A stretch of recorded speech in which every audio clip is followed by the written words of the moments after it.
Hi, Deep Creek family, it's Mrs. Collins, and I have a book to share with you today that kind of made me feel good as we're considering all of the crazy things that are happening right now when we can't see each other in person and all the scary stuff that we're hearing on the news. This book talks about what the world could be like. It's called If Kids Ran the World.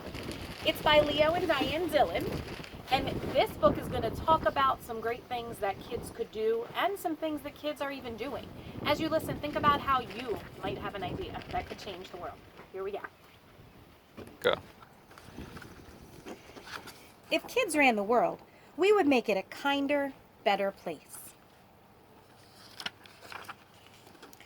Maybe we'd run the world in a big tree house, and everybody would be welcome. We'd take care of the most important things.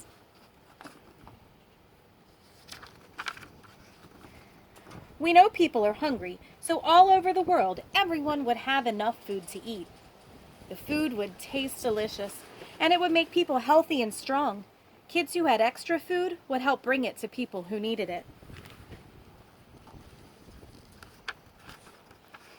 Everyone would have a safe place to live. Bad housing would be fixed, and new housing wouldn't ruin the land or sea. I love all the cooperation and collaboration I see in this book. Everyone working together. No matter how sick people were, they would have the medicine they needed. If you were lonely in a hospital, kids would come visit you and let you play with pets. Somebody friendly would help you with a big smile.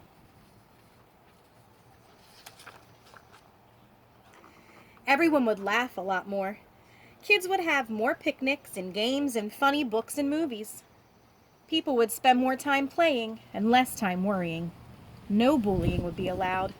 You could climb trees or dress up and dance and sing just for fun. Kids could act very silly.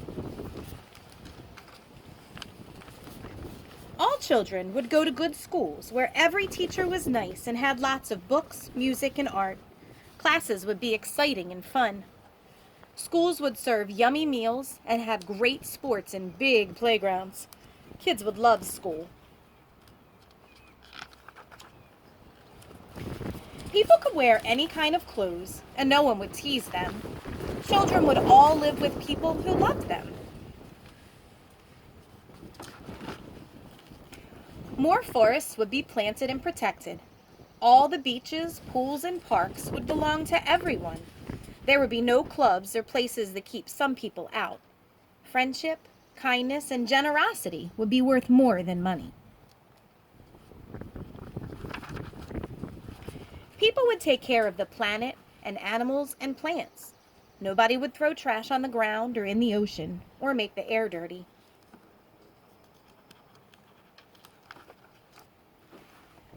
People would have religious freedom, and nobody would punish them or call them names.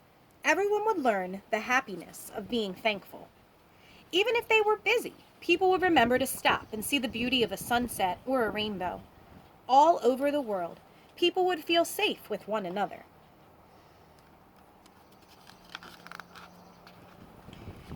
People would live in peace together. No more hate. Everybody would learn how to forgive. If kids ran the world, would these things be possible?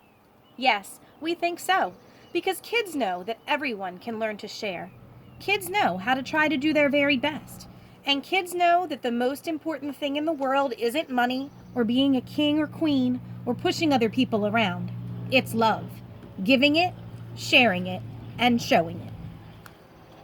Go. And that's why if kids ran the world, we'd make it a wonderful place for everyone to live.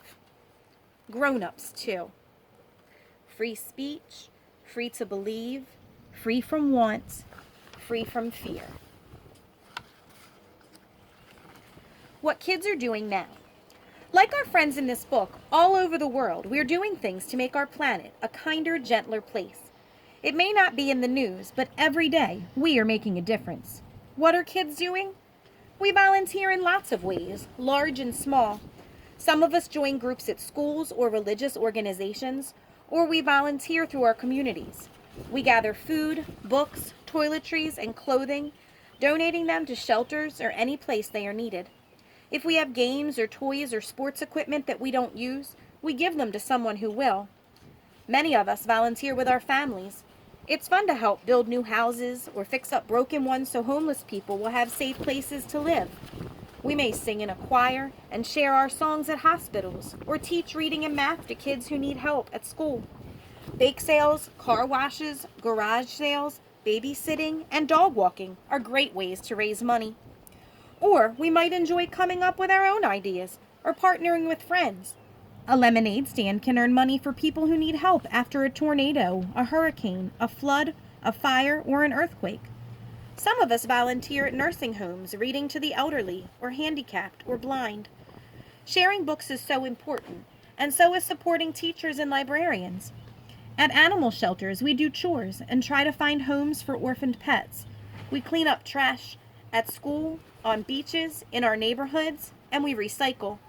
We shovel snow, rake leaves, or mow the lawn of a neighbor who can't do it himself. And growing food and flowers in a community garden can be rewarding and fun. In this book, we also talk about some of the ways we treat each other to make them feel good instead of bad. No bullying, being kind and generous, not saying hurtful things about our differences. We let people wear their own style of clothes and follow their own beliefs, and we don't make fun of them. Being friendly and making others feel welcome is good for everyone. We might send a card to a person who is sad or sick, or extend our friendship to the new kid at school. In our playground, everybody is included, and everybody gets a turn at the slide and the swings. We try to laugh more and complain less. We smile. It's easy to be grateful for what we have, and we know how to share. Across the globe, we are making the world a better place. For birthdays and holidays, some of us give donations instead of store-bought gifts. Grandma's Christmas or Hanukkah present might be a $5 donation to a homeless shelter, a food bank, or a group that saves lives by providing clean water. Hundreds of worthy organizations are easy to find online or at the library. Yes, our planet has many problems, so many that addressing them may feel overwhelming and impossible. But even the smallest thing we do makes a difference. As the old saying goes, how do you eat an elephant? The answer? One bite at a time. Friends, I hope you enjoyed that book, and I hope you heard lots of ideas about ways we can change the world. Right now, we're in a time where we have to stay in our houses to protect ourselves and our families and our community from being sick and staying safe. There are lots of ways that you can reach out from home. Maybe call a friend or a grandparent or a relative who you haven't talked to and you know is home alone. You could make cards or pictures and send them to nursing homes or hospitals. I hope that you can think of some ways to help make the world a better place, and I hope that together we can make these things happen. Have a great day. We wish you well.